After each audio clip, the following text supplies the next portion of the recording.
Kamusta mga kamami? Another day at another video po ang gusto kong i-share sa inyo. Isang Martes nga ng umagang yan at naisipan kong utusan si Eldes na magpunas ng mga bintana namin. Sa loob kasi ng isang buong maghapon hanggat maaari, may mga kanya-kanya silang task na pinagagawa ako.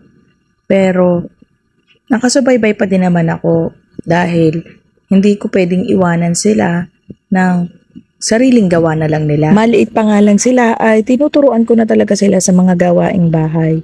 Sa loob ng maghapon, gusto ko may isang task sila na nagawa. Kasi gusto ko achievement para sa kanila na may matapos sa isang araw. At alam ko, balang araw, pag naglakihan sila, marirealize nila kung ano yung mga naituro ko sa kanila na maa-adapt nila paglaki nila. Hindi man natin sila makitang kusang gumagawa, pero tayo mga magulang syempre ang magtuturo sa kanila at mag-uutos ng mga dapat nilang gawin. After nga ni Eldes na makatapos sa kanyang pagpupunas ng mga bintana dito sa amin ay naisipan ko naman punasan ang sahig namin dito sa kwarto. Sa loob ng isang linggo ay 2 beses lang ako magpunas dito sa kwarto at dito naman sa aming salas at dining area ay araw-araw dahil sa sobrang gabok nga.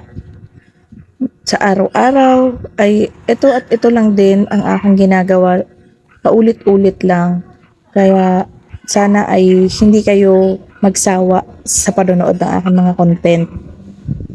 Ayan nga po at pinakikintab ko ang aming sahig dahil maya-maya ay kami ay maglalatag na. Dahil nga sa sobrang init ng panahon ay hindi na namin talaga kayang matulog dun sa aming kwarto at napaka banas kahit na naka-double deck kami. Ito at naglatag na ako. Yang mga bata ay nakapaligo na at napatulog ko na nga din si Bunso ng mga oras na yan. Kaya itong kanyang mga ate ay nagsimula na sa kanilang pagmumodule. Mga bandang alas 4 ng hapon ay naisipan kong ipaggawa ng merienda sila. Bumili lang ako ng harina at ang ingredients ng paggawa ng pancake.